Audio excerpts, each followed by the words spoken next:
오늘은 나는 너의 방패요 지극히 큰 상급이니라 하는 이 말씀을 가지고 잠깐 여러분들과 함께 은혜 나누기를 원합니다. 항상 이 말씀을 읽을 때마다 그랬습니다. 하나님이 나의 방패가 되어주셔야 합니다. 하나님 당신이 우리의 상급이 되어주셔야 합니다. 이 세상의 모든 영광, 이 세상의 모든 재물, 우리 육신도 잠시 있다가 없어지는 안개와 같고 진토와 같지 않습니까? 사실 우리 인생이 얼마나 그냥 빨리 지나가고 마는지. 그렇죠? 그렇습니다. 저는 그런 생각을 했습니다. 내가 너의 방패요, 내가 너의 지극히 큰 상급이라 그렇게 말씀했는데, 정말로 여러분, 우리의 심령에 다른 무엇이 상이 아니라 하나님이 내 속에 계시고 나의 창조주가 되시고 정말 내 가운데 계신 그 하나님이 나의 상급입니다. 그런 고백이 내 속에서 나더라고요. 그렇죠, 여러분. 이 세상에서 세상 사람들은 다 하나님과 관계없이 살아갑니다. 그런데 우리에게 만약에 하나님이 보실 때 너는 하나님 거야, 너는 내가 내 생명 주고 내 피를 주고 나의 소유로 만든 나의 것이다 하는 하나님의 그 도장이 내 심장에 말입니다, 내 가슴에 탁 박혀 있으면 세상에 그것보다 더 큰 상급이 어디 있겠습니까? 세상 사람들은 보지 못할지 몰라도, 아니 사람들은 잘 알아볼지 몰라도 하나님께서 우리를 보시면서 너는 내 거구나, 너는 내 거구나 하는 그런 그 하나님의 인이 우리 가운데 함께하면 이보다도 더 큰 상급이 없다 하는 생각이 들었습니다.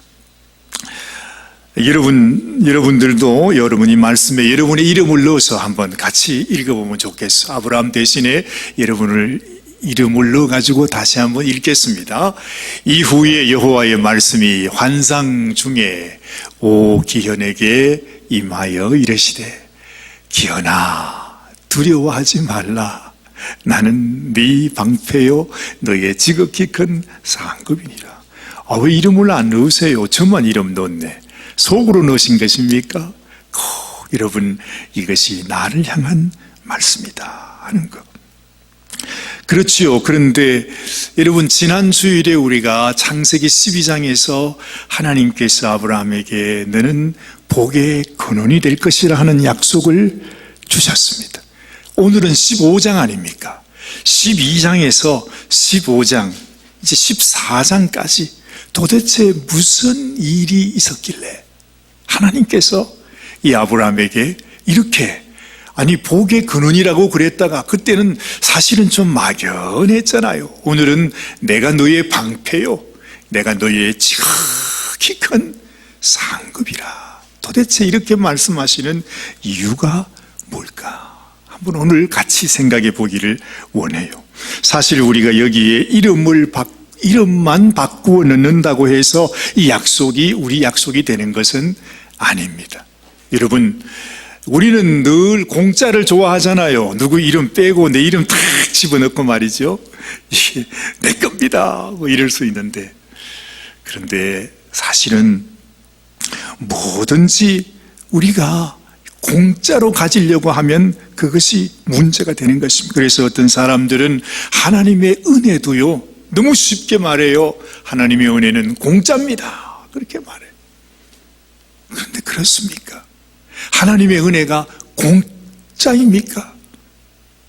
그렇게 말하는 사람들은 참 은혜를 가볍게 여기는 사람들입니다. 이런 사람이 문제가 되죠. 하나님의 은혜를 귀하게 여기지 아니하고 정말로 이 하나님의 은혜를 가벼이 여기는 사람은 하나님의 이 거룩한 피, 하나님이 주신 그 생명을 건 하나님의 사랑을 못되게 하는 사람이 될 수 있는 거예요. 그래서 조심해야 되는 것입니다. 하나님의 은혜가 공짜라고요. 천만의 말씀, 그 은혜를 우리에게 주시기 원해서 하나님이 생명을 바쳤습니다. 하나님이 피를 흘려주셨습니다. 그것을 값어치로 말하면 무엇으로 말할 수 있습니까? 이 세상 그 무엇으로도 다 표현할 수 없는 것이 하나님의 은혜입니다. 그런데 하나님 은혜는 공짜야. No. 이런 사람을 하나님은 반드시 심판하겠다, 그런 말씀을 하십니다. 하나님이 놀라운 은혜를 받았는데, 하나님의 심판에서 구원까지 받았는데, 그리고 다시는 내가 너희를 심판하지 않겠다고 하는 무지개 언약까지 받았는데도 불구하고 그 노아의 자손들이 말이죠, 바로 지금 이 시대를 사는 우리 인생들이 그 언약의 증거인 무지개를 갖다가 세상에 동성애를 찬양하는, 동성애를 사랑한다고 하는 그런 증거로 만들어버렸으니까, 이야, 이거 참 놀랍지 않습니까? 하나님을 욕보여도 하나님의 은혜를 이렇게 발로 밟아버리는 일이 세상에 어디 있냐 하는 것입니다. 인간은 그래서 그런 말 하지 않습니까? 은혜는 물에 새기고 왼수는 돌에 새긴다. 그래요. 하나님의 은혜를 알지를 못해요. 그래서 여러분, 하나님의 은혜가 무엇입니까? 표현할 길이 없습니다. 그야말로 한량 없는 하나님의 은혜입니다. 생명마저 아낌없이 우리같이 못난 인생을 향해서 부어주신 하나님의 사랑입니다. 그래요.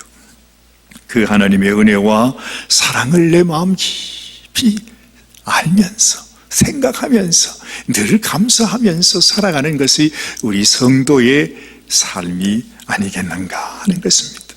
이것이 바로 인간이 되는 길이고, 또한 하나님 앞에 하나님의 자녀가 되는 과정이라 말하는 것입니다. 여러분, 우리 창세기 12장부터 14장까지 말씀, 사실은 제가 새벽마다 그 한 말씀 한 말씀을 다 그렇게 강해해서 이 유튜브에 올려놓았습니다. 여러분들이 가령 예를 들어서 창세기 12장 아니면 창세기 13장을 듣고 싶다 그러면 창세기 13장 하시고 오기현 이렇게만 유튜브에 검색하셔서 치시면 그냥 제 설교가 그대로 나옵니다.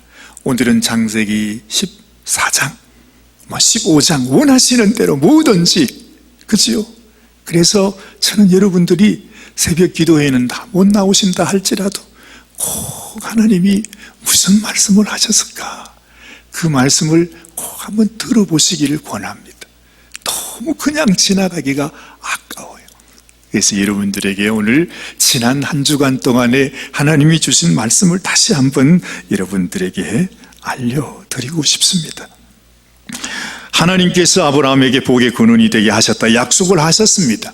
그 약속받은 아브라함은 정말로 그렇게 하나님 앞에 축복의 약속을 받았으니까 얼마나 잘 살았겠습니까? 그 아브라함이 어떻게 살았는지 한번 살펴보자는 것입니다. 아브라함에게 무슨 일이 있었을까요? 아브라함은 어떻게 살았을까요?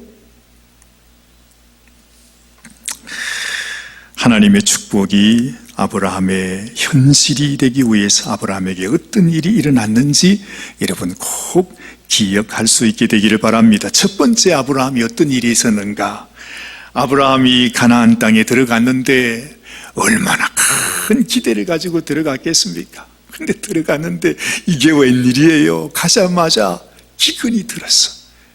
메마르고 얼마나 가물었는지 세상에. 그 땅에 들어갔는데 아브라함이 도무지 살 수가 없어요. 오늘 말씀 이렇게 말합니다. 창세기 12장 10절 말씀인데, 그 땅에 기근이 있으므로 그랬죠. 아브라함이 애굽에 우거하려 하여 그리로 내려갔으니 이는 그 땅에 기근이 심하였습니다. 하나님이 인도하신 땅인데 왜 거기에서 기근이 있습니까?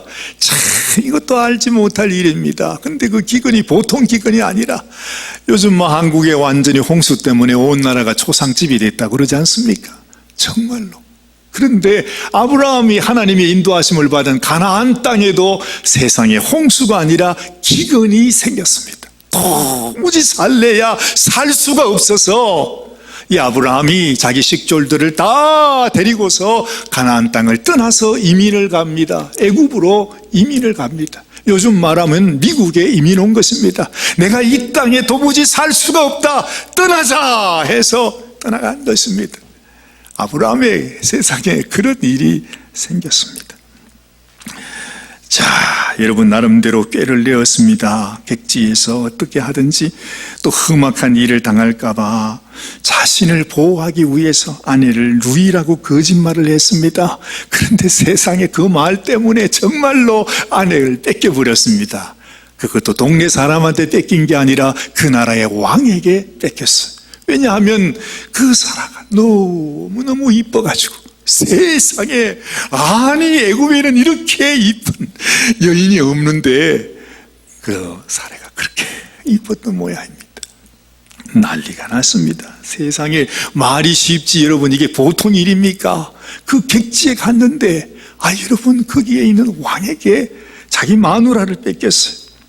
그야말로 어떻게 하든지 험한 쓰레기차를 피하려고 하다가 똥차에 치인 격입니다. 완전히 그냥 아브라함 그 인생이 박살이 나버린 거죠. 이제는 집 떠나서 객지에서 마누라까지 잃어버렸으니까 도대체 이게 어떤 일이겠습니까? 그런데 참 하나님이요, 그래도 하나님께서 축복해 주신 하나님의 사람이었기 때문에 하나님이 간섭을 하십니다. 어떻게 하셨는지 전 잘 몰라요. 도대체 하나님이 어떤 모양으로 그 바로에게 나타나서 있는지는 모르지만은 어느 날 갑자기 세상에 이 바로가요 자기 부인을 데리고 아브라함에게 오더니 아이고 내가 몰라 뵀습니다. 아이고 내가 이렇게 귀한 분인지 모르고 몰라 뵀습니다. 그러면서 아이고 이 사례를 다시 데려온 겁니다. 거기에다 그뿐만 아니라 온 수레에다가 막 검은 보화 가축까지 잔뜩 싣고 제발 우리를 용서해 주시옵소서. 알아보지 못한 것을 용서하여 주시옵소서. 세상에 그런 일이 생기게 되었다 하는 것입니다. 아브라함이 무슨 생각했겠어요? 이 세상에 바로가 무서워서 말이죠.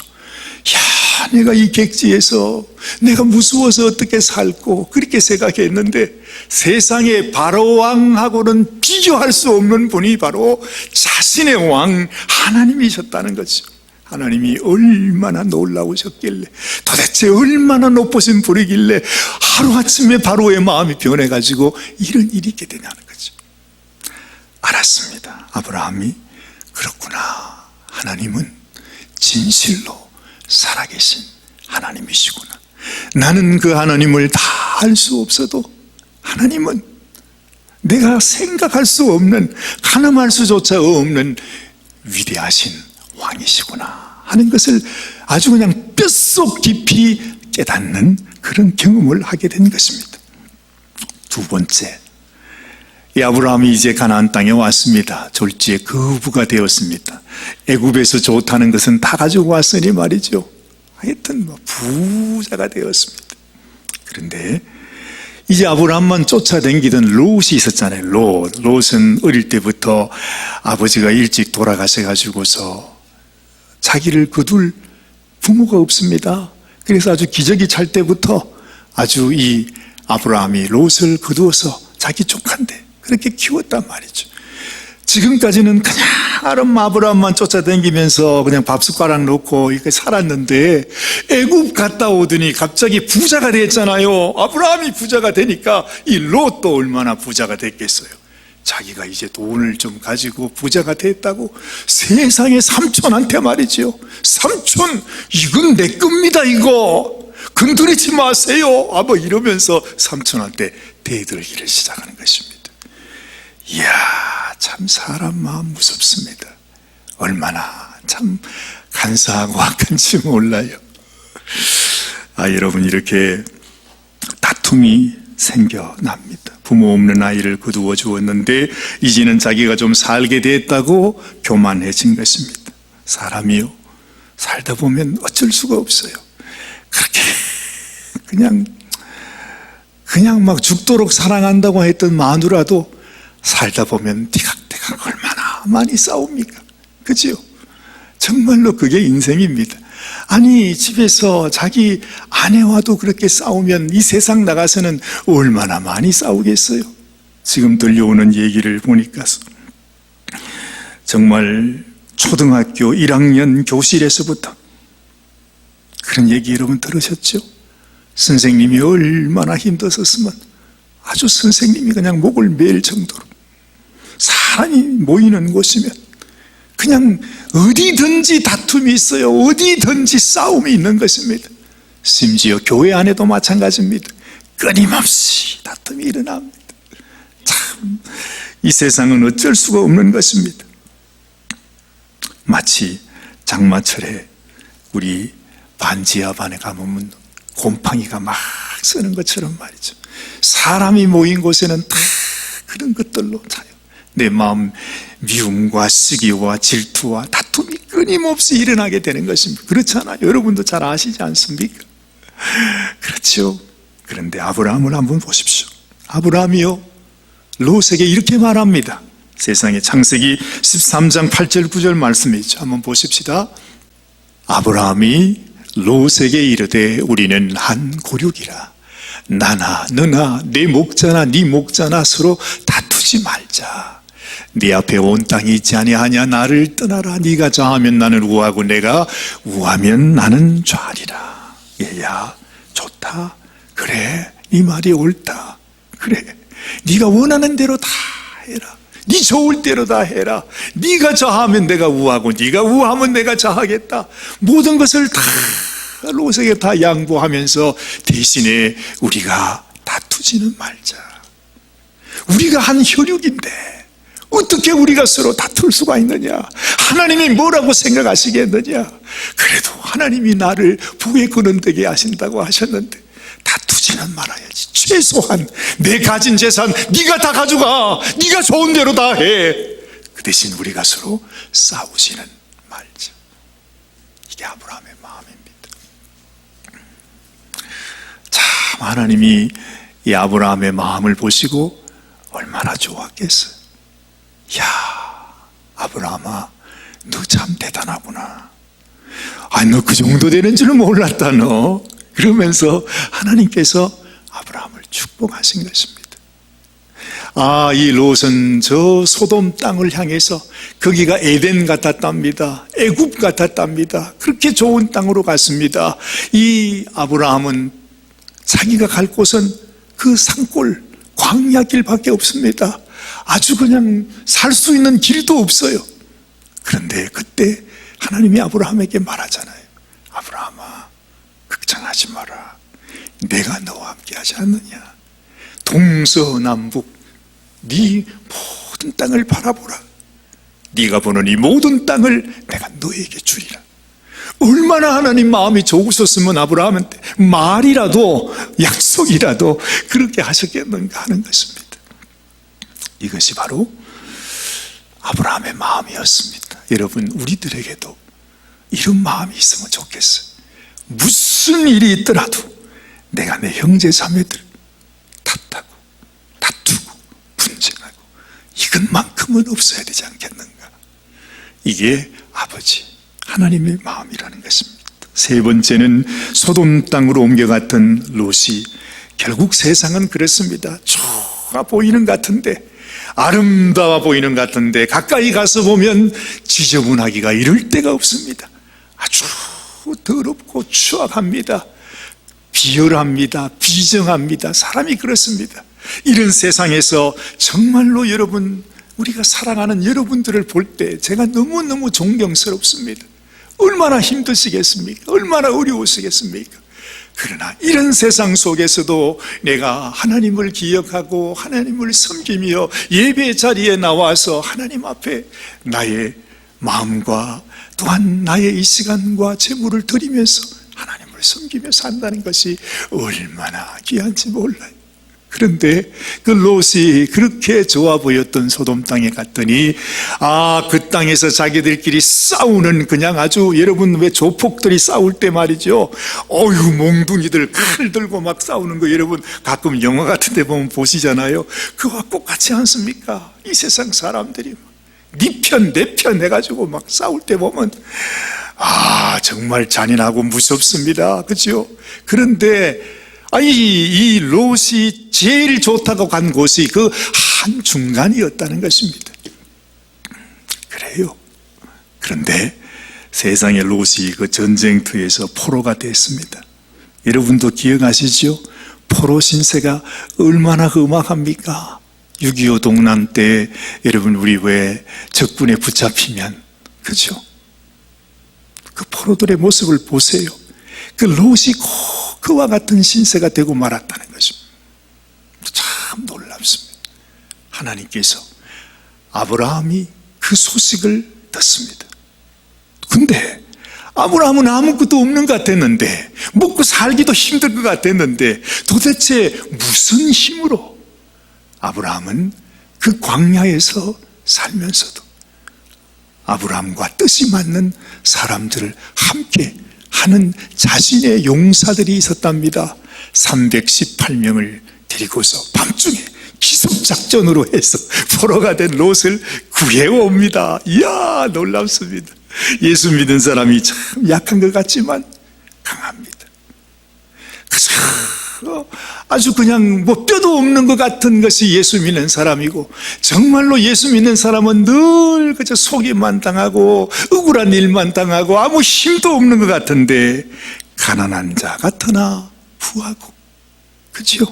죽은 자 같은데, 맨날 두드려 맞는 자 같은데, 그러나 죽지 아니하고 연약한 모습이 있지만은 이 세상에 가장 강한 자가 예수님을 섬기는 우리 하나님의 사람들이. 사도 바울은 그렇게 말을 합니다. 하나님께서 예수 믿는 사람에게는 이 세상이 주지 못하는, 세상이 알지 못하는 하나님이 주시는 하나님의 능력이 우리 가운데 있어요. 그래서 여러분, 이 세상에 환난을 당하고 시련을 당하고 병마가 닥치고 죽음이 닥쳐와도 그 죽음을 두려워하지 아니하고 오히려 하나님 앞에 찬송하며 이겨내는 그런 힘이 있더란 말이죠. 참 이상합니다. 여러분, 우리 한국도 보십시오. 그렇게 못 살고 못 나고 정말 지지리도 못 살던 한국 백성이 복음을 만나고 예수를 만나고 정말로 못 살고 못 배운 우리 백성들이 하나님 붙잡고 나갈 때 하나님께서 세상에서 가장 못 사는 나라를 세계에서 가장 잘 사는 나라로 만들어준 것이 뭡니까? 하나님의 은혜인 것입니다. 설명할 길이 없어요. 이런 나라가 이 세상에 어떤 나라, 역사상에 말이죠, 한 나라도 없었어요. 이런 나라는 말입니다. 정말로 그렇단 말이에요. 하나님이 함께 하시는 기적, 하나님이 도우시는 은혜, 도무지 헤아릴 길도 없는데, 무슨 방법이라고는 아무것도 없는 것 같은데 세상이 어떻게 이렇게 우리 한국이, 또 우리 예수 믿는 우리 백성, 이 환난과 고난 속에서도 살아가는 모습 보면 정말로 놀라운 하나님의 은혜이구나 하는 것을 알게 되는 것입니다. 아브라함이 이제 그 포로들과 전리품들을 다 가지고 왔습니다. 이제는 전쟁에서 이겼으니까 말이죠. 갔더니 이 소돔 왕이, 그 참패했던 이 소돔 왕이 나와서 아브라함에게 고개를 숙이면서 너무 감사하다고, 그저 사람들만 우리에게 주시고 가지고 오신 전리품은 당신이 다 가지시라고, 다 가지시라고. 어휴, 사람만 살려주신 것만 해도 어디예요, 그죠? 그랬더니 그때 아브라함이 하는 말이 있습니다. 자, 한번 보십시다. 아브라함이 이렇게 말합니다. 창세기 14장 21절 말씀, 23절까지 말씀 우리 큰 소리로 같이 한번 읽겠습니다. 소돔 왕이 아브라함에게 이르되 사람은 내게 보내고 물품은 당신이 가지시오. 아브라함이 소돔 왕에게 이르되 천지의 주제이시오 지극히 높으신 하나님 여호와께 내가 손을 들어 맹세하노니 네 말이 내가 아브라함으로 지부하게 하였다 할까 하여 내게 속한 것은 실 한 오락이나 들매 끈 한 가닥도 내가 가지지 아니하리라. 그렇게 말씀합니다. 놀랍습니다, 여러분. 내가 부자 되고 내가 지금까지 살아왔고 내가 지금도 이 전쟁에서 승리할 수 있었던 것은 하나님이 나의 하나님이 되신 것이다. 너희는 하나님을 믿지 않는다 할지라도 하나님은 내 속에 살아계시고 하나님은 영원토록 나와 함께 하시는 나의 복이 되시는 나의 상급이 되시는 하나님이라 하는 것을 고백하고 있는 것입니다. 내가 너의 것을 받아 부자가 될 것 같으냐? 아니라 실 한 오락이도 나는 너의 것을 받지 않겠다. 하나님 한 분이면 족하다 하는 이 고백. 하나님께서 이 아브라함의 말을 들으셨다고 생각해 보십시오. 아브라함아, 고맙다. 네가 나를 아는구나. 그렇게 고생을 하고 그 환난을 당하고 마누라까지 빼앗기고 세상에 집안에 큰 아픔이 있고 분열이 있고 다툼이 있었는데도 아브라함은 그 마음속에 내가 하나님의 사람이니까 내가 하나님을 믿으니까 하나님의 살아계심을 알기에 내 생각 내 뜻대로가 아니라 하나님의 마음으로 고백하는 자신의 삶으로 자신의 신앙을 고백하는 것입니다. 하나님이 얼마나 좋으셨든지 얼마나 하나님 마음에 감동이 되셨든지 하나님께서 아브라함에게 나타납니다. 직접 나타나셔서 말씀으로 이르시되 아브라함아 두려워하지 말아라. 무슨 일이 있더라도 두려워하지 말아라. 내가 너의 방패가 되어주겠다. 내가 너의 지극히 큰 상급이 되어줄 것이다. 하나님 말씀하신 것입니다. 오늘 정말 하나님의 이 말씀의 축복이 저와 여러분 모두에게 정말 우리를 향하시는 하나님의 축복의 말씀이 되시기를 주님의 이름으로 축원합니다. 기도하십시다.